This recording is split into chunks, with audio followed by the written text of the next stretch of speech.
Hi అండి, నమస్తే. నేను వేద. Welcome back to my channel. నేను ఇవాల్టి వీడియోలో మీకు ఒక మంచి హెల్త్ టిప్ని అయితే షేర్ చేయబోతున్నాను. అలాగే మనకి మంచి బుద్ధిశక్తిని అందించే ఒక ప్లాంట్ గురించి అయితే మీకు చెప్పబోతున్నాను. ఆ ప్లాంట్ని మనం ఎలా పెంచుకోవచ్చు, అలాగే దాన్ని మనం ఎలా యూజ్ చేసుకోవచ్చు అనే దాని గురించి ఇవాల్టి వీడియో అయితే ఉందండి. మరి మన పిల్లల్ని బాగా చురుగ్గా చేయాలి అంటే మనం ఏం చేయాలి, ఎలా జాగ్రత్తలు తీసుకోవాలి అనే దాని గురించి కూడా ఇవాల్టి వీడియో అయితే ఉంటుందండి. ఇది కూడా మన గార్డెన్లో పెంచుకునే ఒక మొక్క అన్నమాట. అందరూ కూడా ఈజీగా జీరో మెయింటెనెన్స్తో పెంచుకునే అటువంటి ఒక మొక్క అండి. మీరు చాలామంది టెర్రస్ గార్డెన్లో చాలా మొక్కలు అయితే వేసుకుంటూ ఉంటారు కదండి. అంటే అందరి ఇంటి ముందు తులసి మొక్క అనేది ఎంత ఇంపార్టెంటో, సో ఈ మొక్క కూడా అంతే ఇంపార్టెంట్ అని నాకు అనిపిస్తుందండి. నాకు అనిపించిన కొన్ని విషయాల్ని మీతో షేర్ చేస్తున్నానండి. నాకు తెలిసినంత వరకు నేను మీతో షేర్ చేయాలని అనుకుంటున్నాను. ఈ మొక్క గురించి చాలామందికి తెలుసు, కానీ దాని ఉపయోగాల్ని ఎవ్వరూ తీసుకోరు. పోతే పోతుందిలే అని చెప్పి అలా వదిలేస్తూ ఉంటారన్నమాట. సో అలా వదిలేయకుండా ఈ మొక్క యొక్క ఉపయోగాల్ని అందరూ తీసుకోవాలి. అందరూ అలా అలవాటు చేసుకుంటే చాలా మంచిది. మన పిల్లలకి బుద్ధిశక్తిని బాగా పెంచుతుందండి. ఈ ఒక్క మొక్క ఉంటే చాలు మన పిల్లల్ని ఎంత మేధావులుగైనా మనం చెయ్యొచ్చనే ఒక నమ్మకం అండి. ఏదైనా సరే మీరు ఒక ఇంట్లో రెమెడీ అనేది చేసుకుంటున్నారంటే దానిపైన చాలా నమ్మకంగా మీరు చేసుకున్నారంటే, దానిపైన నమ్మకం పెట్టి నమ్మకంగా చేసుకున్నారంటే గనక అది మనకి చాలా యూస్ఫుల్గా ఉంటుంది. అలాగే దాని రిజల్ట్ అనేది 100%గా మనకి దొరుకుతుందండి. సో అలాంటి ఒక మొక్క గురించి నేను ఇవాళ మీకు చెప్పబోతున్నాను. ఇవాళ రేపు మన పిల్లలకి చదువులు అనేవి బాగా ఎక్కువ అయిపోయినాయి. సో చదువులు మనకి మునుపట్లా లేవండి. మనకున్న చదువులు ఇప్పుడు మన పిల్లలకి లేవు. అంటే మనకన్నా 10 రెట్లు ఎక్కువగా చాలా హోంవర్క్లు కానివ్వండి, ఇప్పుడు ఉండే చదువులు అలాంటివి చాలా అంటే చాలా టఫ్గా ఉంటున్నాయి పిల్లలకి. మరి చదువులు కూడా టఫ్గా ఉన్నప్పుడు మన పిల్లల్ని కూడా మనం అంతే చురుగ్గా తయారు చేయాలి కదండి. సో మనం పెట్టే ఫుడ్ అయితే వాళ్ళకి సరిపోతుందో లేదో తెలియదు, కానీ ఇప్పుడు నేను చెప్పే ఈ ఒక్క రెమెడీని మీరు ఫాలో అవ్వండి. మన పిల్లల చదువులకు కానివ్వండి, అన్నిట్లకి మన పిల్లల మొత్తం బుద్ధిశక్తిని పెంచుకోవడానికి చాలా వరకు మీకు ఈ రెమెడీ అయితే యూస్ఫుల్గా ఉంటుందని నేను అనుకుంటున్నానండి. సో అందుకే ఈ వీడియోని మీకు షేర్ చేస్తున్నాను. వీడియో నచ్చితే కనుక తప్పకుండా ఒక లైక్ చేయండి. అలాగే వీడియోని యూస్ఫుల్ అని అనిపిస్తే మరికొందరికి మీ ఫ్రెండ్స్ అండ్ రిలేటివ్స్కి షేర్ చేయండి. సో మన ఛానల్ని అయితే సబ్స్క్రైబ్ చేసుకోలేదనుకుంటే మన ఛానల్ని సబ్స్క్రైబ్ చేసుకోండి. ఇలాంటివి మరెన్నో కొత్త కొత్త వీడియోలు పోస్ట్ చేస్తూ ఉంటాను. సో ఏంటి ఆ మొక్కని చూస్తున్నారా? ఇక్కడ కనిపిస్తుంది కదా, సరస్వతి ఆకండి. మనది ఇక్కడ గార్డెన్లో చిన్న ఒక పాట్ వేసుకుని అందులో పెట్టుకున్నాను అనమాట. సో ఇక్కడ చూస్తున్నారు కదా మీరు, మొత్తం హార్వెస్ట్ అయితే చేసేసాను అనమాట. మొత్తం కోసేసి ఒక ప్లేట్లోకి అయితే తీసి ఉంచుకున్నాను అనమాట. తులసి మొక్క కూడా అంతే, ఫ్రెష్గా ఉండే తులసి ఆకులన్నీ కోసి ఒక ప్లేట్లో అయితే పెట్టుకున్నాను అనమాట. ఇందులోకి తులసి ఆకుని మీరు కావాలంటే మిక్స్ చేసుకోవచ్చు, లేకపోతే మీరు అవాయిడ్ చేసుకోవచ్చు. ఉత్త సరస్వతి ఆకు కానీ బ్రాహ్మ్య ఆకు అని అంటారు, సరస్వతి ఆకు అని కూడా అంటారనమాట. దీన్ని కన్నడలో అయితే వందెలగా అని కూడా అంటారనమాట.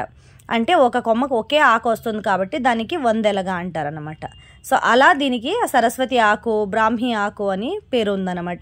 నాకు తెలిసి ఇలా ఉన్నాయి. ఒకవేళ మీకేమన్నా తెలిస్తే దాని పేరు నాకు కింద కామెంట్ సెక్షన్లో కామెంట్లు పెట్టండి. సో ఇప్పుడు వీటన్నిటిని హార్వెస్ట్ చేసుకొని ఇక్కడ పెట్టుకుంటున్నాను. తులసి ఆకు అయితే ఆకులు తీయకుండా నేను అలా కొంచెం కాడలతో పాటు కట్ చేసేసాను అనమాట. కొంచెం కొమ్మలుగా ఉన్నట్టుగా కట్ చేసేసాను అనమాట. బాగా కొత్తగా వచ్చింది, తులసి మొక్క పెరిగిపోయింది. సరే పువ్వులు అవి కట్ చేద్దాము, చెట్టు కొంచెం గుబురుగా వస్తుందని అనుకున్నాను. సరే అలా కాకుండా ఇవి మనం పాడేస్తే ఎందుకు, అది వేస్ట్ అయిపోద్దని చెప్పి నేను ఇందులో తులసి ఆకు కూడా మిక్స్ చేసుకుంటున్నాను. మన పిల్లలకి ఏదైనా మనకి దగ్గు కానీ కోల్డ్ కానీ అలా ఉన్నప్పుడు ఈ తులసి ఆకు అనేది బాగా పనిచేస్తుంది కాబట్టి ఇందులో కొంచెం కలిపి మనం పిల్లలకు కూడా ఇవ్వచ్చు అని చెప్పి దీన్ని కొద్దిగా తీసుకున్నాను. సగం అయితే తులసి ఆకు ఉంది, 1-2 డబ్బాలు అయితే మనకి బ్రాహ్మీ ఆకు ఉందన్నమాట. తులసి ఆకుల గురించి చాలామందికి తెలిసే ఉంటుంది కదండి. తులసి ఆకుల్లో చాలా బెనిఫిట్స్ అయితే ఉన్నాయి, హెల్త్ బెనిఫిట్స్ అయితే. సో ఇప్పుడైతే మనము బ్రాహ్మీ ఆకు గురించి అయితే చెప్పుకుందాం. ఇక్కడ బ్రాహ్మీ ఆకు అండి పిల్లలకి బుద్ధిశక్తిని బాగా పెంచుతుంది. దీన్ని ఎలా ఇవ్వాలనేది కూడా ముందు వీడియోలో నేను మీకు చెప్తూ వెళ్తాను. వీడియో అయితే కొంచెం లెంతీగా ఉంది, వీడియో స్కిప్ చేయకుండా మొత్తం వీడియోని అయితే చూసేయండి. సో ఇక్కడ చూడండి, నేను కాడలతో పాటు కోసేసాను అనమాట బ్రాహ్మి ఆకుని మొత్తం. అంటే ఒక కాడకి ఒకే ఆకు వస్తుంది, ఆకుతో పాటు ఒక పూలు అనేవి వస్తాయి. ఇందాకే నేను వీడియోలో చూపించినట్టు పూలు అనేవి వస్తాయి అన్నమాట ఇందులో.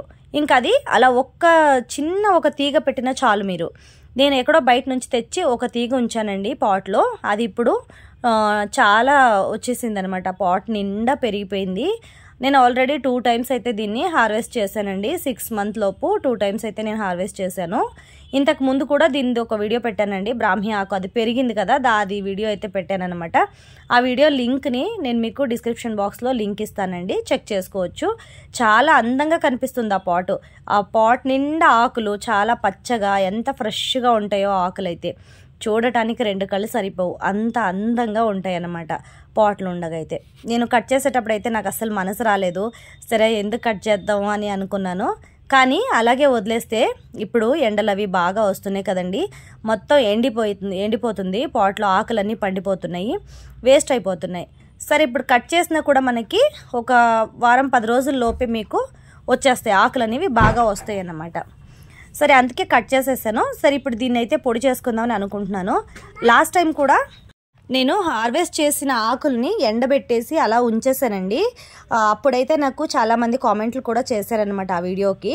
దాన్ని పొడి ఎలా చేస్తారు, మీరు పిల్లలకి ఎలా ఇస్తారనే దాని గురించి కూడా ఒక వీడియో అయితే మాకు పెట్టండి అని చెప్పి కామెంట్ అయితే పెట్టారనమాట.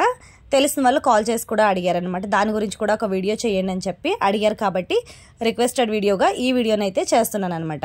సరే లాస్ట్ టైం చేసింది కొద్దిగా ఉందన్నమాట, లాస్ట్ టైం హార్వెస్ట్ చేసినప్పుడు కూడా కొద్దిగా ఉంది పౌడరు. సరే ఇంకా దాన్ని ఏం చేస్తాంలే, ఇంకొకసారి హార్వెస్ట్ చేసినప్పుడు మొత్తం కలిపేసి చేసుకుందామని అనుకున్నాను. అందుకే ఈసారి ఆకులను కూడా పెట్టేసి, ఇది పాతది, ఈసారి ఆకులు అయితే చూడండి ఫ్రెష్గా ఉండేవి అయితే చాలా పచ్చగా ఉన్నాయి అనమాట. ఒక రోజంతా ఎండలో ఎండబెట్టానండి.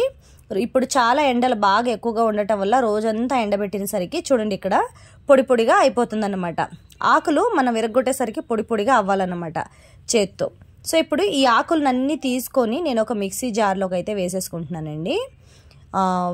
బ్రాహ్మి ఆకులు అన్నీను, తులసి ఆకులు కూడా దీంతో పాటే వేసేసుకున్నానండి. కాడలు లాంటివి తీసేసి పెద్దగా ఆకుల్ని మాత్రం ఇందులో వేసుకొని ఇలా ఉంచుకున్నాను అన్నమాట. మీరు ఎండలో ఒక్క రోజంతా ఎండలో పెట్టేటప్పుడు కానీ ఒక చిన్న బట్ట తీసుకొని దానిపైన ఇలా కప్పేసి గనక మీరు ఎండలో పెడితే దాంట్లో దుమ్ము కానీ వేరే ఏదైనా కానీ పడకుండా ఉంటుంది అన్నమాట. పల్చటి వైట్ క్లాత్ వేసేసి మీరు ఇలా ఎండబెట్టుకొని తీసుకుంటే గనక దుమ్ము పడకుండా ఉంటుంది అన్నమాట. ఎందుకంటే మనం పిల్లలకి ఇస్తున్నాం కాబట్టి కొంచెం హైజీనిక్గా ఉంటే మంచిదని నా ఒపీనియన్ అండి. ఇప్పుడు ఇది బాగా ఎండిపోయింది. నేనైతే 1 day పెట్టుకున్నాను, ఉదయాన్నే పెట్టేసాను, నేను 7:30కి అలా పెట్టేశాను అనమాట. సో నాకు 1 day ఫుల్ 5 o'clock 6 o'clock అలా తీసేసాను, బాగా అయిపోయింది అనమాట, ఎండిపోయింది. సో ఇప్పుడు చూస్తున్నారు కదా, ఇక్కడ దీన్ని మొత్తం నేను పొడి చేసేసుకున్నానండి. ఫైన్గా మీకు ఎంత కుదిరితే అంత ఫైన్గా పొడి చేసేసుకోండి. ఒకవేళ కుదిరితే కనుక గుడ్డ ముక్క కానీ ఏదైనా వేసుకొని అందులో జల్లించుకోండి, లేకపోతే మనం టీని అయితే వడిగడతాం కదా, అలాంటి దాంట్లో వేసుకొని ఇలా వడికట్టుకొని ఆ పౌడర్ని అయితే మీరు తీసి పక్కన ఉంచుకోండి. సో ఈ పౌడర్ చూస్తున్నారు కదా ఎంత ఫైన్గా గ్రీన్ కలర్గా ఉందో చూడండి ఒకసారి. ఇది అస్సలు చేదు ఉండదు, దీనికి టేస్ట్ అనేది ఏం పెద్దగా ఏం ఉండదు అన్నమాట, బాగానే ఉంటుంది. దీన్ని మనం ఉదయాన్నే పిల్లలకి పరగడుపున ఉదయాన్నే లేవగానే ఒక 1/2 స్పూన్ దాకా తీసుకొని అందులో ఒక 1/2 స్పూన్ నెయ్యి అంటే తేనె నెయ్యి కలుపుకొని పిల్లలకి మనం పొద్దున్నే ఇస్తే చాలా అంటే చాలా మంచిదండి. పిల్లల బుద్ధి అనేది చాలా స్పీడ్గా పనిచేస్తుంది అన్నమాట. ఇలా రెడీ చేసుకున్న పౌడర్ని మీరు ఒక ఎయిర్ టైట్ జార్లో తీసుకొని వేసుకోవచ్చు. గ్లాస్ జార్ అయితే చాలా మంచిదండి, ప్లాస్టిక్ డబ్బాల్లో వాటిలో పెట్టుకుంటే తొందరగా పాడైపోద్ది కూడా. సో నాకైతే 2.5 స్పూన్ అయితే పౌడర్ వచ్చిందండి. పిల్లలకి ఇద్దరికి పెట్టినా కూడా ఒక 15-20 రోజుల దాకా ఈ పౌడర్ని అయితే నేను ఇవ్వచ్చు అనమాట. ఇక్కడ పతాంజలి హనీని నేను యూజ్ చేస్తున్నానండి. పతాంజలి హనీ అనేది కొంచెం బిలీవ్ చేయొచ్చు అని అంటారు, అందుకని నేను దాన్నే యూజ్ చేస్తాను కాబట్టి ఎప్పుడూనూ దాన్నే చూపిస్తున్నాను. 1 స్పూన్ హనీ, అలాగే 1/2 టీ స్పూన్ దాకా, మీరు 1/2 స్పూన్ దాకా ఇంత ఇస్తే చాలండి. 1/2 స్పూన్ అంటే ఇంత ఇస్తే చాలు చిన్నపిల్లలకైతే. సో చూసారు కదండి ఇవాళ వీడియో అయితే ఇది. వీడియో కనుక నచ్చితే తప్పకుండా లైక్ చేయండి, అలాగే వీడియోని షేర్ చేయండి. మరికొందరికి ఈ వీడియో యూస్ఫుల్గా ఉంటుందని అనుకుంటున్నాను. సో అందుకే వీడియోని షేర్ చేయండి. కీప్ వాచింగ్ ఎంత అందమైన జీవితం.